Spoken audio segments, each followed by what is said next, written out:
আসসালামু আলাইকুম ভিউয়ার্স। আজকে আমরা করতে যাচ্ছি গরুর তেল দিয়ে আলু ভাজি। প্রথমে কড়াইটা ভালোভাবে গরম করে নেব।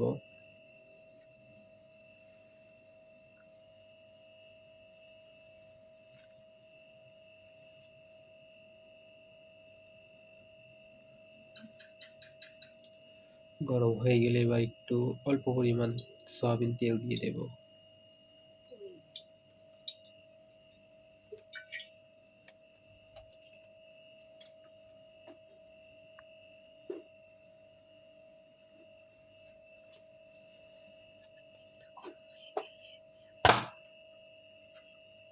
এবার কিছুক্ষণ তেলটা গরম করে নিব। তেলটা গরম হয়ে গেলে এবার দেব পেঁয়াজ কুচি, যেটা আমরা আগে থেকে কেটে রেখেছিলাম।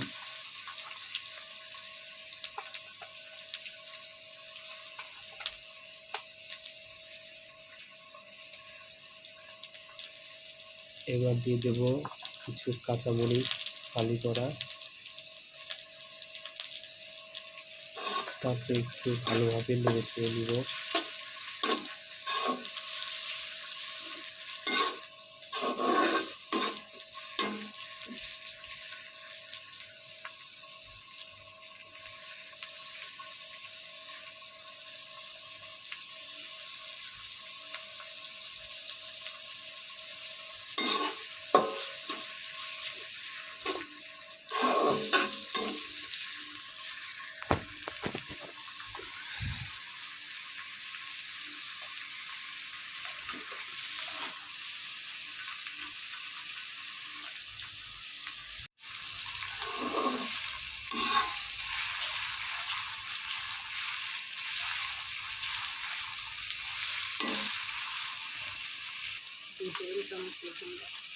পেঁয়াজটা কিছুক্ষণ নেড়ে চেড়ে দিয়ে দেব 2 টেবিল চামচ পরিমাণ রসুন বাটা।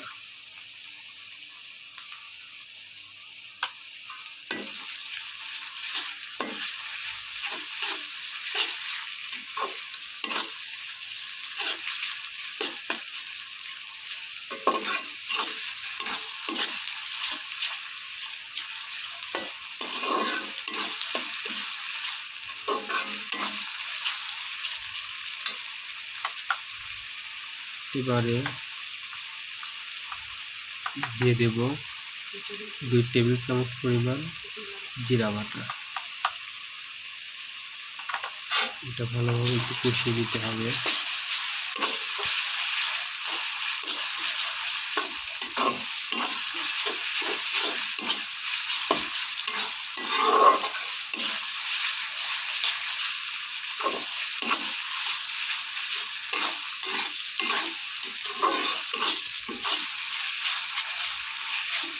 মশলাটা ভালোভাবে নাড়তে হবে যেন পুড়ে না যায়।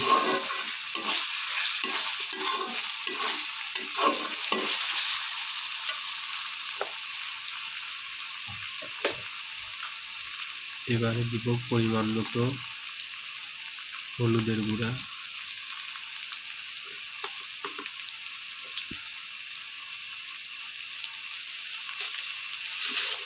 এরপরে দিব পরিমাণ মতো মরিচের গুঁড়া,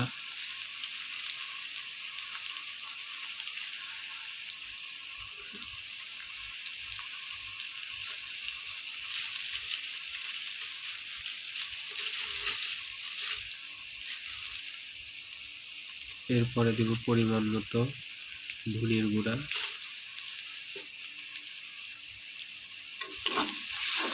দিয়ে একটু মশলাটা নেড়ে নেব যাতে পুড়ে না যায়। এবার দেব অল্প পরিমাণে পানি, যাতে মশলাটা ভালোভাবে কষানো হয়। এই রান্নাটার মূল বিষয়টা হচ্ছিল মশলাটা ভালোভাবে কষিয়ে নেওয়া।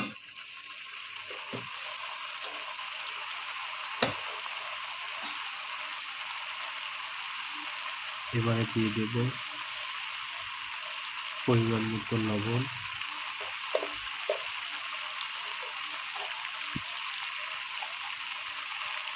একটু একটু দারচিনি,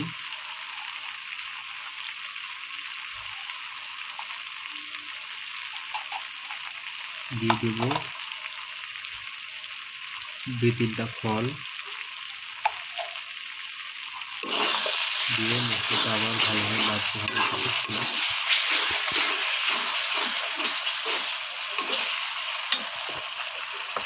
দিয়ে দিব 2টা তেজপাতা,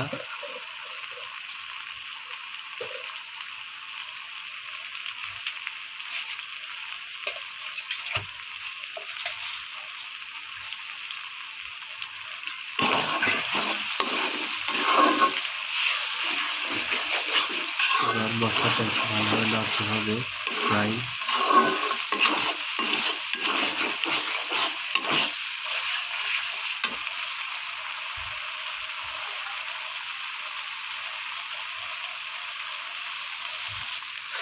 এবারে দিব যে জিনিসটা মূল রান্নাটার স্বাদ নিয়ে আসবে, সেই গরুর তেল, যেটা আমরা ফ্রিজে রেখে দিয়েছিলাম।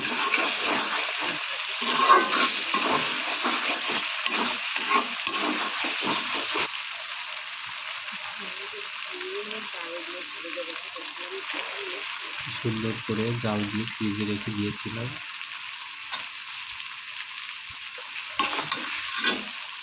আপনারাও চাইলে এভাবে গরুর চর্বি বা তেল এটা ফ্রিজে রেখে সুস্বাদু এই আলু ভাজিটা করতে পারে।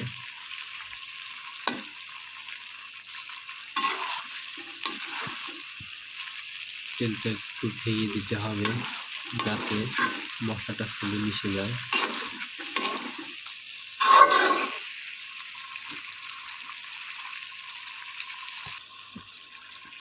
যখন তেলটা নিজে থেকে ছাড়তে শুরু করবে, এবারে আগে থেকে করে রাখা গরম পানি,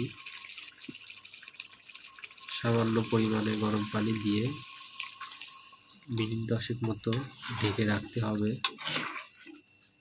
যাতে তেলটা পুরোপুরি ছড়িয়ে যায়।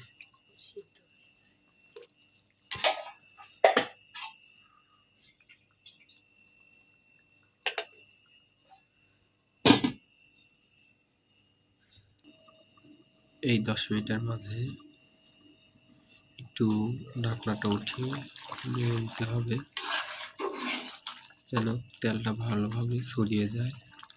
আবার ঢেকে দিতে হবে। 10 মিনিট শেষ হয়েছে, এবার ঢাকনাটি উঠিয়ে ভালোভাবে একটু নেড়ে কুটে রাখা আলুগুলো দিয়ে দিতে হবে।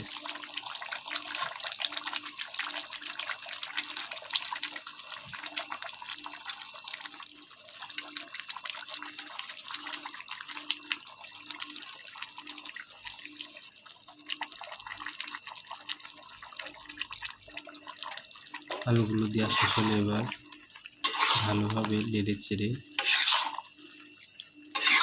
দিতে হবে যেন মশলাটি পুরোপুরি আলুতে ছড়িয়ে যায়।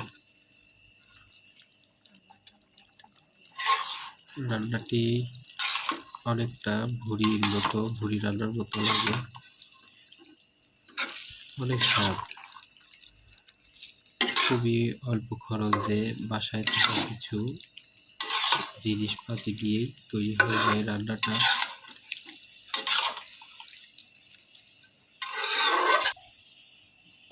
ভালোভাবে নাড়া শেষ হলে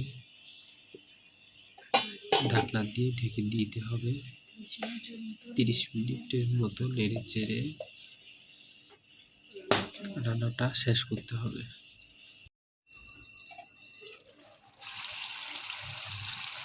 এবারে প্রায় 30 মিনিট মতো তরকারিটা নেড়ে চেড়ে নেবেন, সুন্দর করে সিদ্ধ করে নেবেন। এর সঙ্গে রান্নাটা হয়ে যাবে। আর এর মাঝে একটু চেখে দেখবেন যে লবণটা পরিপূর্ণভাবে হয়েছে কিনা। আর শেষে 30 মিনিট পর ভাজনা দিয়ে, যেটা হচ্ছে জিরা দিয়ে আমরা ভাজনা তৈরি করেছি, ভাজনা দিয়ে একটু নেড়ে দিয়ে রান্নাটি শেষ করবেন। আর আরেকটি কথা, এই রান্নাটি আপনি হয়ে যাওয়ার পর যত বেশি জাল দিবেন তত এর স্বাদ বৃদ্ধি হবে। ধন্যবাদ।